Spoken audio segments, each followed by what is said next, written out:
It'll take 3 weeks, and trust me, in 3 weeks you will kind of understand and find that hero in you, but you will also kick out that villain out of your life.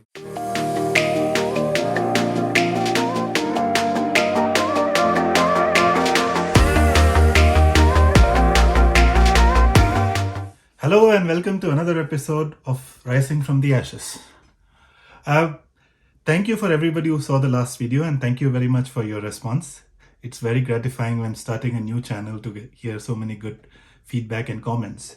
One of the things which came up from in form of a lot of questions and comments from you was this whole understanding of what quitting cold turkey means, and why I choose to quit cold turkey, for example, and why why I was recommending that as the best form of quitting. So this video is really an exploration on cold turkey. What it means, what it is, and what it is not, and what are the advantages of quitting that way versus, let's say, going through some other mode of quitting, like using nicotine replacement therapy or using some kind of let's say patches and so on. So before we get started, a very important disclaimer. This entire series is meant to help you at a, let's say, it's meant to be a guide to help you, let's say, quit smoking, but it's not meant to replace medical advice. So please always consult your doctor for the best course of action for you. This course is kind of not medical advice, and only this videos are only meant to kind of help you in the journey in quitting, and it's not a substitute for medical advice. So having said that, I'm going to speak about my experience with NRT, vaping, some of the other ways which are popular ways to quit smoking, and ultimately the decision has to be made between you and your medical practitioner. Right. Having got that out of the way, so let me kind of get started with this idea of what is cold turkey and what it is not. So I think generally in a lot of contexts, I live in the UK, for example. If you go to a quit smoking center, which is generally in UK, the government runs a lot of the healthcare. So if you go to like the government sponsored quit smoking center, the first option which is often presented to you is a concept which is called NRT, Nicotine Replacement Therapy. And this basically goes like this. It says, hey, smoking is injurious for you because it contains a lot of harmful substances which causes lung cancer, heart attack, etc. And this comes in multiple forms. So this is kind of tar, which is basically all the substances which kind of burn in the cigarette itself. This is some of the gases like carbon monoxide, etc. And it is kind of the nicotine itself, which is kind of the active substance. So nicotine is the chemical which kind of creates this feeling of calmness, euphoria, and all of that. Nicotine is the addictive substance in cigarettes, right? So the concept of nicotine replacement therapy is they take away whatever, the harmful substances like tar, carbon monoxide, which all comes from burning cigarettes. But then, you are offered nicotine in form of either pills or patches, like chewing gum.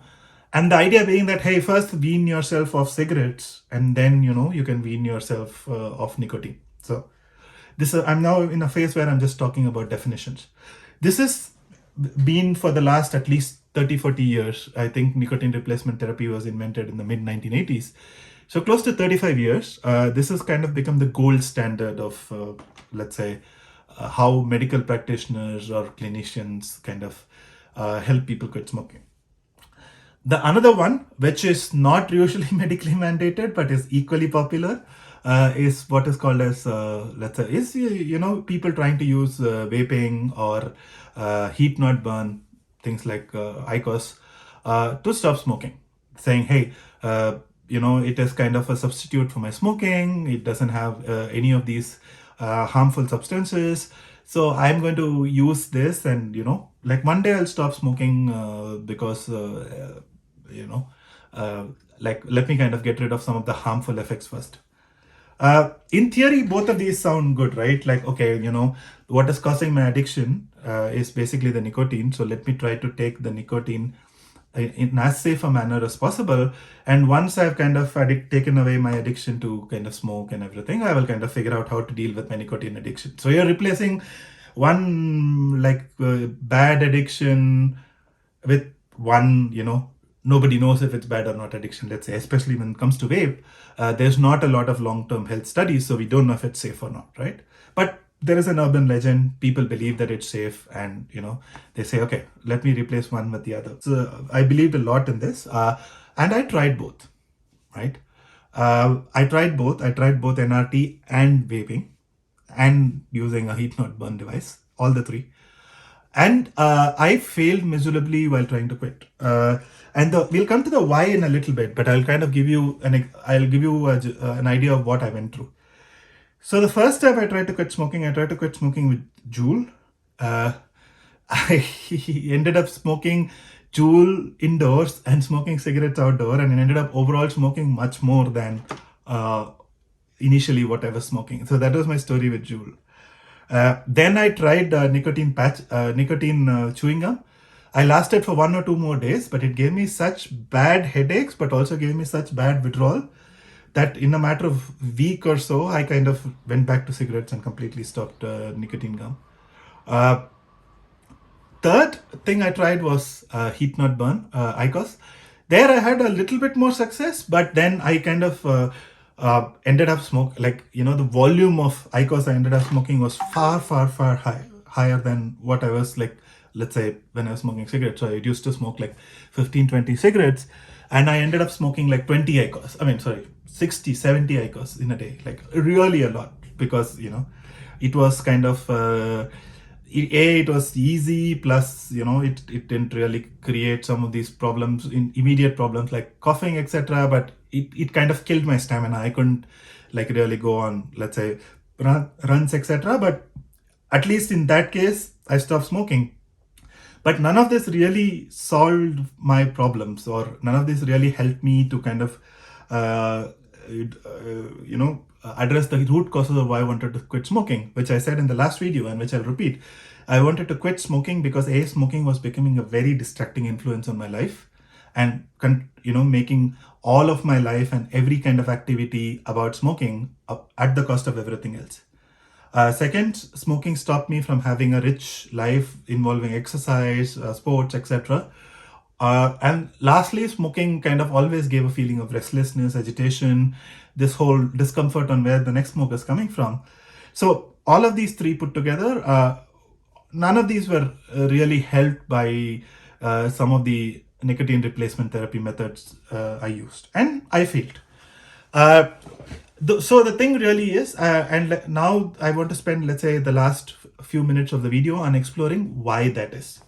And hopefully that kind of will link my personal experiences with the science which is out there. So first of all, there's no nice way of putting it. Nicotine is a poison, right? The amount of nicotine which is there in one cigarette will probably kill a small rat or any small animal. Nicotine is very commonly, or I don't know if it still is, but previously it was used as an insecticide. There have been reports that because of nicotine insecticides, a lot of the bee population is dying and all of that, which is a slight aside, but it is in essence a poison. And the tobacco industry realized this poison long ago, that this poison is also very addictive. So it is an addictive poison, which, because of its nature and because it leaves the human body quickly, doesn't actually kill us. But if you were to kind of, let's say, if you accidentally, let's say, ingested a lot more nicotine, it might kill us, because it's really a poison. So essentially what we are doing with nicotine replacement therapy is we are ingesting a poison into our body, right? A poison which depletes our performance, a poison which kind of, let's say, creates mental trauma and all of those issues. So the first point to remember is nicotine is a poison, right? So when you kind of think that you want to quit smoking but want to take on, let's say, one of these nicotine replacement methods, either vaping or let's say NRT or nicotine patches, we have to realize that what we are essentially doing is taking a poison. The second, and I think this kind of correlates a lot with my experience. Uh, like, I mentioned in my last video that like quitting smoking is really easy once you've done the first 1 month, 2 months, 3 months. In fact, the first 3 weeks. The problem with NRT is you are torturing yourself throughout your life. So you are kind of taking nicotine, which means you're still addicted to that chemical.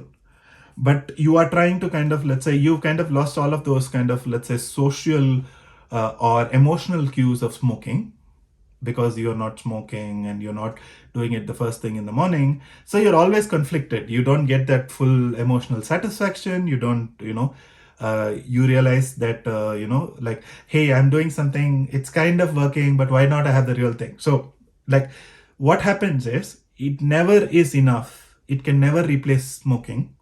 And most people end up, let's say, going back to cigarettes. So there are tons and tons and tons of studies which have kind of shown that people who, let's say, try to use, let's say, some of these electronic delivery systems or as a kind of, let's say, way to stop smoking, either end up smoking both regularly or quit the electronic methodology and go back to, let's say, smoking full time. So I'm just going to read, there are tons of studies, but I found one study interesting, and you'll see the slide on your screen. We're going to have a look at an example of a study where there were 158 people and they were given vape and told, hey, here's, vaping or an electronic nicotine delivery system, and, leave your cigarettes and start smoking this, and, ultimately try to quit smoking by using this electronic system, right? How many people do you think quit smoking at the end of the study? This is a study of 158 people over a period of 1 year. Only 17 out of 158, that's 6% of the people, were able to quit smoking. The rest were all smoking 12 months after after they were given electronic cigarettes and asked to stop smoking. Out of the remaining 141 people, 120 started using both. They became regular vapers and smokers. So they would smoke cigarettes and they would use vapes. 102 people gave up vaping and went back to smoking cigarettes full time. Only 9 people in this entire study after 1 year were able to hold on to just vaping. Vaping, which is harmful, whose effects we don't know, which is probably not good for, most likely not good for our health either. Only 9 people were smoking. So to that extent, this is just one study. And if you go and search in the internet, and I'll put some resources in the description below, if you go and see studies, you will see study after study after study showing that using replacement products don't work, right?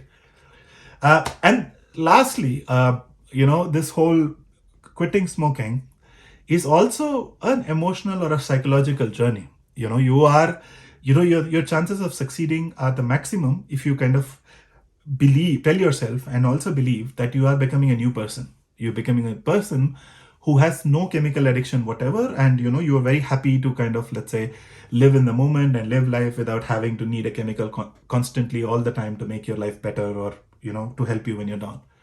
To that extent, we humans thrive on narrative, right? We tell ourselves stories and we make those stories come to life. What is more motivating? Saying that, hey, I'm kind of got myself completely free of this chemical addiction, and I will be able to do it in 3 weeks, which is a very powerful narrative of control, of us taking, hold of our destiny and of our making things happen. Or saying, hey, I'm too weak to kind of go away from this chemical, so let me take the chemical in a form which possibly, not even for sure, which possibly is less harmful. So I want to leave you with that thought, because ultimately we are all heroes embarking on a journey. And heroes, what do we know about heroes? Heroes don't take half measures. In this case, the best thing you can do for yourself is quit cold turkey, which is you not using any of these, let's say, replacement or chemical methods. It'll take 3 weeks, and trust me, in 3 weeks you will kind of understand and find that hero in you. But you will also kick out that villain out of your life, which is nicotine, that harmful chemical which has been holding you prisoner for all these years. Thank you. You've been watching Rising from the Ashes. Please subscribe and stay tuned for the next updates.